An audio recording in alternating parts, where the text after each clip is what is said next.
Hello and welcome. This video has top comments about Professor Scott Galloway of New York University, who said, "You should never be at home. That's what I always tell young people. Home is for 7 hours of sleep, and that's it. You need to be out of the house." These comments will make you think, smile, and learn a little more. I took his comments to mean that when you leave the house, good things can happen. Making new connections, finding good opportunities, etc.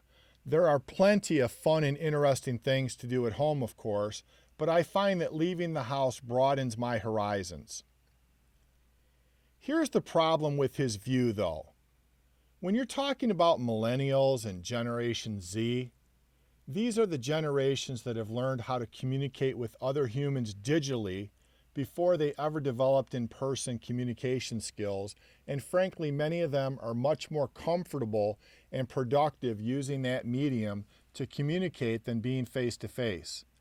His generation would meet people, shake hands, look people in the eye, and build connections and relationships that way. So frankly, he doesn't understand how you can be successful and productive unless you're working that way.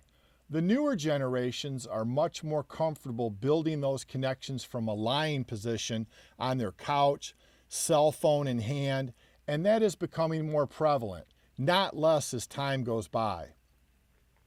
He views it from his older perspective, and newer generations are wondering why you would even leave the house when they have the ability to do everything he does in person and be comfortable and not spend as much money or time commuting and on lunches, etc. In their bubble, no one they directly communicate with has a problem with that mindset. I'm an independent contract software developer and have for years worked remotely with a small group of coworkers who also work remotely. Works great, especially now with things like Zoom. I would say it depends on the person and the type of work. Most of my family are in IT and also work remotely. The time not spent commuting is well spent with family and friends. There are other financial factors that companies consider too. My company went remote shortly into the pandemic. They found the technology was fine.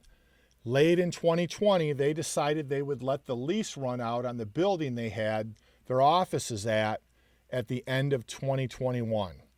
Fully remote, depending on the type of industry, can save millions on rent and/or property taxes for a large company, rather than having to maintain a corporate office. The crashing of the commercial real estate sector due to remote work is one of the most powerful reasons for pushing back to work. That, along with all of the food businesses that supported that workforce.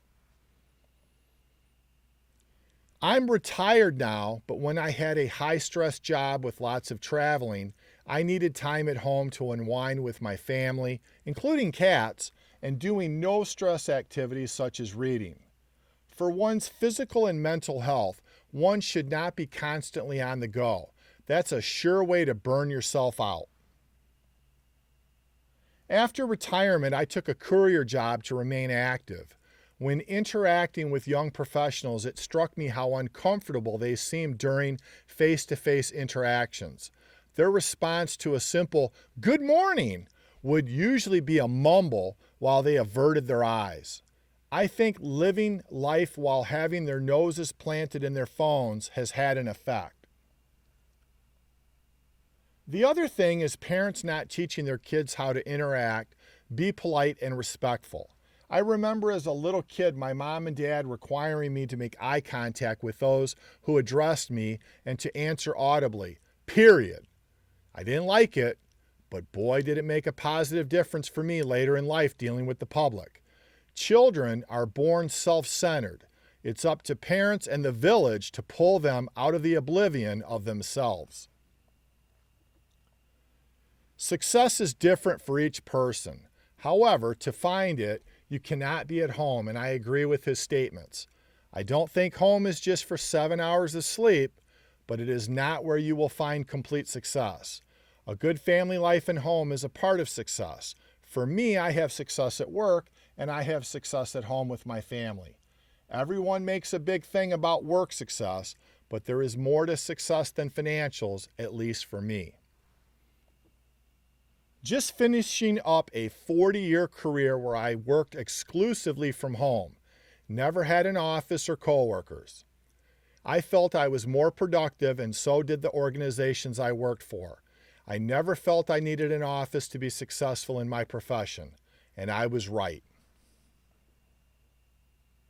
If you listen to his podcast, you'd know he's saying, if you want, then this is what you need to do. Not everyone needs to be in the top 10% or 1%, or more accurately, most people don't want to make all the sacrifices to be in that group, and that's fine. I believe his message about getting out of the house is not just related to remote work, but getting outside and living life. Do actual things with friends. Make new friends. Enjoy the sun on your face and explore the world. Disengage from social media and do things. Not to sound like an old man, but as a teacher, I've noticed that many of these Generation Z kids are really socially awkward and have a lot of social and emotional issues because us Generation Xers and Millennials don't let them fail. We overprotect them, and they have gotten too comfortable not being uncomfortable. His basic message was to live. Go outside and enjoy life away from a screen. Work to live. Don't live to work.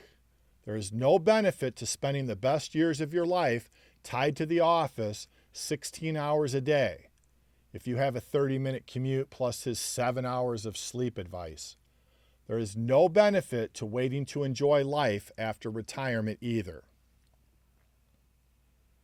What so many rich folks don't take into consideration, nor do they care, is the amount of overhead that can be relieved when one works from home. To the average broke American, it makes a big difference. Commuting is what I'm referring to, and all that it requires to commute. If you enjoyed this video, please like and subscribe. Also, leave your comments below. Thank you for watching.